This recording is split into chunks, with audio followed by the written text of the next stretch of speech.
रमा एकादशी कार्तिक मास के कृष्ण पक्ष में आने वाली रमा एकादशी का महात्म्य ब्रह्म वैवर्त पुराण में श्री कृष्ण और महाराज युधिष्ठिर के संवादों में वर्णन हुआ है। एक बार युधिष्ठिर महाराज ने पूछा, हे जनार्दन, कार्तिक मास के कृष्ण पक्ष में आने वाली एकादशी का नाम और महात्म्य कृपया विस्तार से वर्णन करे। भगवान श्री कृष्ण ने कहा, नृपेंद्र, सब पाप नाशनी इस एकादशी को रमा कहते हैं। बहुत वर्ष पहले मुचकुंड नामक राजा था। उसकी देवराज इंद्र से अच्छी मित्रता थी। वरुण, कुबेर, यमराज, अग्नि ये भी उसके अच्छे मित्र थे। सभी धार्मिक तत्वों का पालन करते हुए वो अपने प्रजा पर राज्य कर रहा था। कुछ वर्षों के बाद राजा को पुत्री हुई, जिसका नाम चंद्रभागा रखा गया। योग्य समय के उपरांत उसका विवाह चंद्रसेन राजा के पुत्र शोभन से हुआ। एक बार शोभन अपने ससुराल आया था। उसी दिन ही एकादशी थी। चंद्रभागा घबराकर विचार करने लगी, हे भगवान, अब क्या होगा? मेरे पति बहुत ही कमजोर है, उनसे भूख सहन नहीं होती। मेरे पिताश्री बहुत ही कठोर है। दशमी के दिन ही अपनी प्रजा के सेवकों को भेजकर एकादशी को अन्न कोई भी नहीं खाए, ये आदेश देते हैं। शोभन ने इस नियम के बारे में सुना और पत्नी को कहा, हे प्रिय, अब मैं क्या करूं? मेरे प्राण बचाने के लिए और राजाज्ञा को मानने के लिए मुझे क्या करना चाहिए?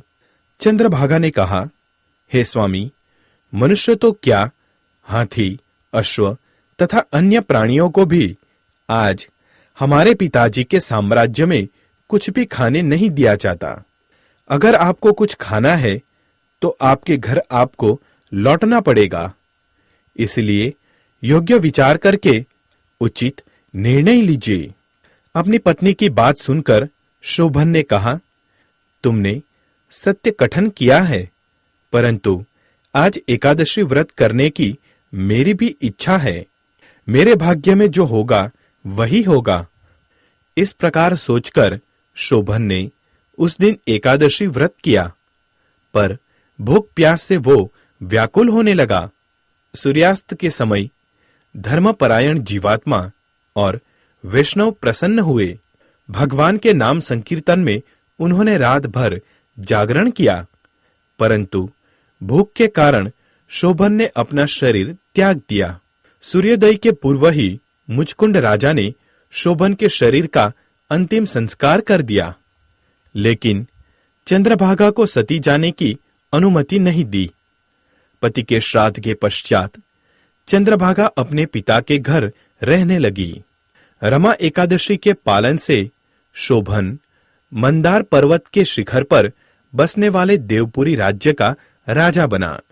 रत्नों से सुशोभित स्वर्ण के खंभे और अमूल्य हीरे मोतियों से जड़ित राजभवन में वो रहने लगा। अनेक आभूषणों से युक्त शोभन बहुत सारे गंधर्व और अप्सराओं के द्वारे सेवित था। मुचकुंदपुर का सोम शर्मा नामक ब्राह्मण तीर्थों की यात्रा करते हुए अचानक एक दिन देवपुरी में पहुंचा। शोभन को अपना राजा का जामाता समझकर वो उनके पास गया।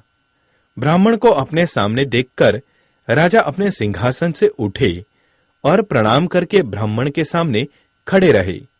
उसके पश्चात राजा ने ब्राह्मण का, राजा मुचकुंद का, चंद्रभागा मुचकुंदपुर की प्रजा का कुशल मंगल पूछा।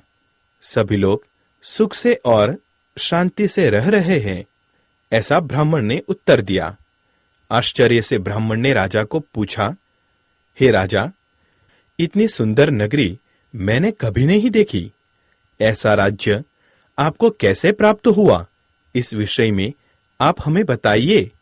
तभी राजा ने कहा, रमा एकादशी का व्रत करने से ये अशाश्वत राज्य मुझे मिला है, लेकिन ये राज्य किस प्रकार शाश्वत होगा, इस विषय में आप मेरा मार्गदर्शन करें। शायद अश्रद्धा से मैंने इस व्रत का पालन किया होगा, इसलिए ये अशाश्वत राज्य मुझे मिला है। कृपया आप सब ये चंद्रभागा को कहिए। मेरे मत के अनुसार केवल वो इस राज्य को शाश्वत बना सकती है। ये सुनकर वो ब्राह्मण मुचकुंदपुरी में लौट आया। चंद्रभागा को पूरा वृतांत कथन किया। सब सुनकर चंद्रभागा ने कहा, हे ब्राह्मण देव, आप जो भी कुछ कह रहे हैं वो मुझे केवल एक स्वप्न के भांति प्रतीत हो रहा है। ब्राह्मण ने कहा, हे राजकन्ये, मैंने स्वयं तुम्हारे पति को देवपुरी में देखा है। उसका राज्य सूर्य के समान तेजस्वी है। उस राज्य को शाश्वत बनाने की विनती तुम्हारे पति ने की है। चंद्रभागा ने कहा, हे ब्राह्मण, मैं अपने पुण्य के प्रभाव से वो राज्य शाश्वत बना दूंगी। आप मुझे वहां ले चलिए। अलग हुए दोनों को पुनः मिलने का पुण्य आपको प्राप्त होगा। उसके पश्चात सोम शर्मा ब्राह्मण ने चंद्रभागा को मंदार पर्वत पर वामदेव के आश्रम में ले गए और उन्हें पूरा वृतांत सुनाया। वामदेव ने चंद्रभागा को वैदिक मंत्र की दीक्षा दी। वामदेव से प्राप्त मंत्र के प्रभाव से तथा रमा एकादशी के पालन से चंद्रभागा को दिव्य शरीर प्राप्त हुआ। उसके बाद वो अपने पति के सामने आई। अपनी पत्नी को देखते ही शोभन को प्रसन्नता हुई। चंद्रभागा ने कहा, कृपया आपके हित के लिए मेरे 2 वचनों को सुनिए। अपने 8 वर्ष की आयु से मैं रमा एकादशी का पालन कर रही हूं।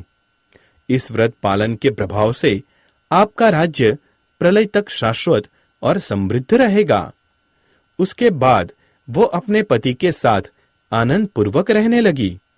इसलिए हे राजन, रमा एकादशी ये कामधेनु अथवा चिंतामणि समान सभी की सभी इच्छाएं पूर्ति करने वाली है। भगवान श्री कृष्ण ने आगे कहा, हे राजन, इस प्रकार मैंने तुम्हें इस एकादशी के महात्म्य का कथन किया है। कृष्ण पक्ष की तथा शुक्ल पक्ष की दोनों भी एकादशी का व्रत पालन करने वाले को मुक्ति मिलती है। जो भी इस व्रत की महिमा सुनता है वो सभी पापों से मुक्त होकर आनंद से वैकुंठ की प्राप्ति करता है।